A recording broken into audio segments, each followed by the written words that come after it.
வணக்கம். Iran, Israel, America இந்த நாடுகளுக்கு இடையிலான பதட்டங்கள் இப்ப ரொம்பவே அதிகமாயிருக்கு. இதனால இன்டர்நெட்ல, குறிப்பா சோஷியல் மீடியாவுல மூன்றாம் உலகப் போர் வந்துருமா அப்படிங்கிற கேள்வி ரொம்ப வேகமா பரவிட்டு இருக்கு. இந்த பயம் உண்மையா இல்ல நாம ரொம்ப மிகைப்படுத்துறோமா? வாங்க இந்த முக்கியமான கேள்விய கொஞ்சம் ஆழமா அலசி பார்த்து உண்மையான நிலவரம் என்னன்னு தெரிஞ்சுக்கலாம். நம்ம எல்லாருக்குமே இந்த கேள்வி மனசுல ஓடிட்டு இருக்கு இல்லையா? நாம உண்மையிலேயே ஒரு உலகப் போரை நெருங்கிட்டு இருக்கோமா? நியூஸ் சேனல்கள், சோஷியல் மீடியா போஸ்டுகள் எல்லாமே இந்த பதட்டத்தை இன்னும் அதிகப்படுத்துது. ஆனா உண்மையான நிலவரம் என்ன? வெறும் உணர்ச்சிகளை வச்சு முடிவுக்கு வராம உண்மையான காரணிகளை வச்சதை நாம ஆராயலாம். அதுக்கு ஒரு சிம்பிளான சரிபார்ப்பு பட்டியலை நாம பயன்படுத்த போறோம். சரி, வரலாற்றை நம்ம திரும்பி பார்த்தோம்னா, ஒரு பெரிய உலகப் போர் நடக்கணும்னா அதுக்கு 5 முக்கியமான விஷயங்கள் தேவைப்படுது. 1. பொருளாதார அழுத்தம். 2வது, நாடுகளுக்கு இடையிலான இராணுவ ஒப்பந்தங்கள். 3வது, மக்கள் மத்தியில உருவாகிற ஒரு சமூக அலை. 4வது, தெளிவான அரசியல் குறிக்கோள்கள். கடைசியா எல்லாத்தையும் பத்த வைக்கிற மாதிரி ஒரு உடனடி நிகழ்வு. இப்போ இருக்கிற சூழ்நிலைய இந்த 5 விஷயங்களோட ஒப்பிட்டு பார்த்து நம்ம நிஜமாவே கோருக்கு எவ்வளவு பக்கத்துல இருக்கோம்னு தெரிஞ்சுக்கலாம். வாங்க ஒன்னொன்னா பார்க்கலாம். முதல்ல நம்ம செக்லிஸ்ட்ல இருக்கிற முதல் காரணிய பார்ப்போம். பொருளாதாரம். பணம், இயற்கை வளங்கள், வர்த்தகத்துல யாரு பெரிய ஆளுங்கிற போட்டி, இதெல்லாம் தான் பெரும்பாலும் பெரிய போர்களுக்கு ஆணிவேரா இருந்திருக்கு. இப்போ நடந்திருக்கிற இந்த மோதல்ல பொருளாதார காரணிகள் எந்த அளவுக்கு ஒரு பெரிய பங்கு வகிக்குது, வாங்க கொஞ்சம் விரிவா பார்க்கலாம். இங்க நாம பாக்குற விஷயங்கள் ரொம்ப முக்கியமானது.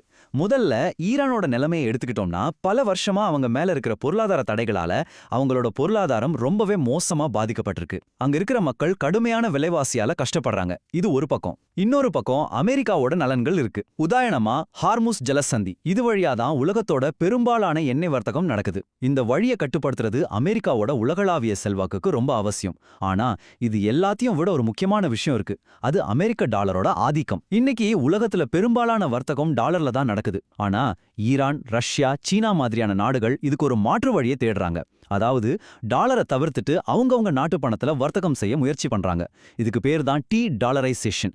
இது அமெரிக்காவோட உலக பொருளாதார ஆதிக்கத்துக்கு ஒரு நேரடி சவால். அதனால பொருளாதார ரீதியா பார்த்தா பதட்டம் உச்சத்துல தான் இருக்கு. அப்போ நம்ம சரிபார்ப்பு பட்டியல்ல முதல் காரணிக்கு, அதாவது பொருளாதார காரணத்துக்கு நாம நிச்சயமா ஒரு டிக் போட்டுறலாம்.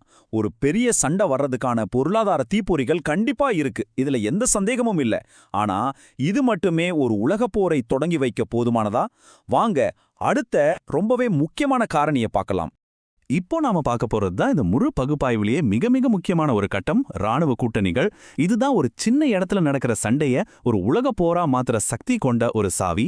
முதல் உலகப் போர், 2ஆம் உலகப் போர், இதுக்கெல்லாம் இதுதான் முக்கிய காரணமா இருந்துச்சு. ஆனா இன்னைக்கு இருக்கிற நிலைமை 100 வருஷத்துக்கு முன்னாடி இருந்ததை விட முற்றிலும் வேற மாதிரி இருக்கு. அது எப்படின்னு பார்க்கலாம். இந்த ஸ்லைட்ல இருக்கிற 2 படமும் வித்தியாசத்தை ரொம்ப தெளிவா விளக்குது. இடது பக்கம் அப்போதுன்னு இருக்கிறத பாருங்க. முதல் உலகப் போர் சமயத்துல ஐரோப்பாவுல பல நாடுகள் ரகசிய பாதுகாப்பு ஒப்பந்தங்களால ஒரு சங்கிலி மாதிரி பிணைக்கப்பட்டிருந்தாங்க. ஒரு நாட்டின் மேல தாக்குதல் நடந்தா அதோட நட்பு நாடுகள் அவங்களுக்கு விருப்பம் இருக்கோ இல்லையோ தானா போருக்குள்ள வரவேண்டிய கட்டாயம் இருந்துச்சு. இது ஒரு சங்கிலி தொடர் விளைவை உருவாக்கி ஒரு சின்ன பொறி ஒரு பெரிய உலகப் போரா வெடிச்சது. ஆனா இன்னைக்கு வலது பக்கம் இருக்கிற படத்தை பாருங்க. உலகம் பொருளாதார ரீதியா ஒன்னோட ஒன்னு பிணைஞ்சிருக்கு. அந்த மாதிரி கட்டாயப்படுத்துற ராணுவ கூட்டணிகள் இப்போ இல்ல. சொல்லப்போனா அமெரிக்காவுக்கும் சீனாவுக்கும் நடுவுல கூட பெரிய வர்த்தக உறவுகள் இருக்கு. ஒவ்வொரு நாடும் மத்த நாடுகளோட வர்த்தகத்துல பின்னி பிணைஞ்சிருக்கு. இந்த ஒரு வரி இன்னைய உலக பொருளாதாரத்தோட தன்மைய அப்படியே படம் பிடிச்சு காட்டுது. நாங்க மூழ்குனா உங்களையும் எங்களோட சேர்த்து இழுத்துட்டு போயிடுவோம். இதுதான் இன்னைக்கு இருக்கிற நிஜம். அதாவது இன்னைக்கு நீங்க ஒரு பெரிய பொருளாதார சக்தியை தாக்குனா அதோட விளைவுகள் உலகம் முழுக்க பரவும். ஒரு நாட்டோட பொருளாதாரம் சரிஞ்சா அது தன்னோட வர்த்தகம் செய்யற மத்த நாடுகளையும் சேர்த்தே பாதிக்கும். இந்த பரஸ்பர உறுதி செய்யப்பட்ட பொருளாதார அழிவுங்கிற கான்செப்ட் ஒரு பெரிய உலகப் போரை தடுக்கிற ரொம்ப சக்தி வாய்ந்த ஒரு தடையா இருக்கு. எந்த நாடும் தன்னோட சொந்த பொருளாதாரத்தை அழிச்சிக்க விரும்பாது. அதனால நம்ம சரிபார்ப்பு பட்டியல்ல இருக்கிற 2வது அந்த மிக முக்கியமான கேள்விக்கு பதில் ஒரு பெரிய இல்லைதான். ஒரு நாட்டை தாக்குனா மத்த நாடுகள் எல்லாம் தானா போருக்கு வருங்கிற அந்த ராணுவ ஒப்பந்தங்களோட சங்கிலி தொடர் விளைவு இன்னைக்கு இல்ல. இந்த ஒரு காரணி இல்லாததுனாலேயே ஒரு பிராந்திய மோதல் உலகப் போரா மாறுறதுக்கான வாய்ப்பு ரொம்ப ரொம்ப குறைவு. அடுத்து சமூக மற்றும் அரசியல் காரணிகளை நாம ஒன்னாவே பார்க்கலாம். ஏன்னா இந்த மோதல்ல இவை ரெண்டும் ரொம்ப நெருக்கமா பின்னி பணஞ்சிருக்கு. இந்த சண்டைக்கு உலக மக்கள் கிட்ட இருந்து ஆதரவு இருக்கா? அதே மாதிரி இந்த மோதலுக்கு பின்னாடி இருக்கிற உண்மையான அரசியல் நோக்கங்கள் என்ன? இங்க இருக்கிற கருத்துக்கள் ரொம்ப ஆழமானது. இன்னைக்கு உலகம் உணர்ச்சிகளை விட சொந்த நலன்களால தான் இயங்குது. ஒவ்வொரு நாடும் தன்னோட தேசிய நலன்களுக்கு மட்டும்தான் முன்னுரிமை கொடுக்குது. யார் கூட கூட்டு சேர்ந்தா நமக்கு டெக்னாலஜி, பாதுகாப்பு, பொருளாதாரம் வளரும்னு தான் பார்க்கறாங்க. உதாரணமா, பாலஸ்தீன மக்கள் மேல பல இஸ்லாமிய நாடுகளுக்கு அனுதாபம் இருந்தாலும் கூட இஸ்ரேல் தொழில்நுட்பத்திலையும் பாதுகாப்புலையும் உதவி செய்யறதால பல நாடுகள் இஸ்ரேல் கூட நல்ல உறவை மெயின்டைன் பண்றாங்க. வளைகுடா நாடுகள் கூட ஈரானை ஒரு போட்டியாளராக தான் பார்க்கறாங்க. இது எல்லாத்தையும் விட முக்கியமா, ஈரானுக்குள்ளேயே மக்கள் பொருளாதார நெருக்கடியால அரசாங்கத்துக்கு எதிராக போராடிட்டு இருக்காங்க. அதனால ஒரு உலகப்போர் ஆதரிக்கிற மாதிரி ஒரு உலகளாவிய சமூக அலை இப்போதைக்கு இல்ல. இதை வச்சு பார்க்கும்போது நம்ம சரிபார்ப்பு பட்டியல்ல சமூக காரணிக்கு ஒரு பெரிய இல்லைன்னு சொல்லிடலாம். ஒரு உலகப் போருக்கான மக்கள் ஆதரவு இல்ல. ஆனா அரசியல் காரணிக்கு ஆம்னு தான் சொல்லணும். ஏன்னா ஈரானில் ஒரு ஆட்சி மாற்றத்தை கொண்டு வரணுங்கிறது மேற்குலக நாடுகளோட ரொம்ப நாள் அரசியல் இலக்கா இருந்துட்டு வருது. அதனால ஒரு பிராந்திய மோதலை தூண்டக்கூடிய தெளிவான அரசியல் நோக்கம் நிச்சயமா இருக்கு. சரி, இப்போ நம்ம பகுப்பாய்வோட இறுதி கட்டத்துக்கு வந்துட்டோம். இதுவரைக்கும் நாம பார்த்த எல்லா காரணிகளையும் ஒன்னா சேர்த்து ஒரு தெளிவான இறுதியான முடிவுக்கு வரலாம். வாங்க நம்ம ஸ்கோரை செக் பண்ணி பார்க்கலாம். இந்த டேபிள் நம்மளோட முழு பகுப்பாய்வையும் ஒரே இடத்துல சுருக்கமா காட்டுது. பாருங்க, பொருளாதார காரணங்கள் இருக்கு, அரசியல் நோக்கங்கள் இருக்கு, உடனடி தூண்டுதலா தாக்குதல்களும் நடந்துட்டு இருக்கு. ஆனா ஒரு உலகப் போரை தொடங்குறதுக்கு தேவையான 2 மிக முக்கியமான தூண்டான கட்டாய ராணுவ கூட்டணிகளும் உலகளாவிய மக்கள் ஆதரவும் சுத்தமா இல்ல.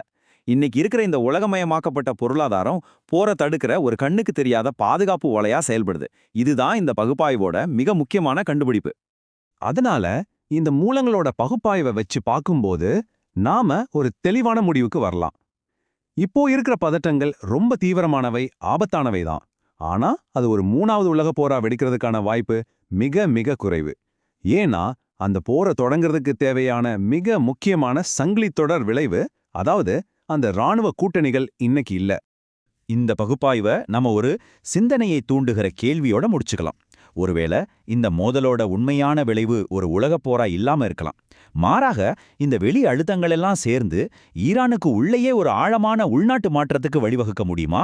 இந்த மோதலோட முடிவு உலகத்தை மாத்துறதை விட ஈரானோட எதிர்காலத்தையே மொத்தமா மாத்தி அமைக்கலாம். இது நாம எல்லாரும் தொடர்ந்து கவனிக்க வேண்டிய ஒரு முக்கியமான கேள்வி.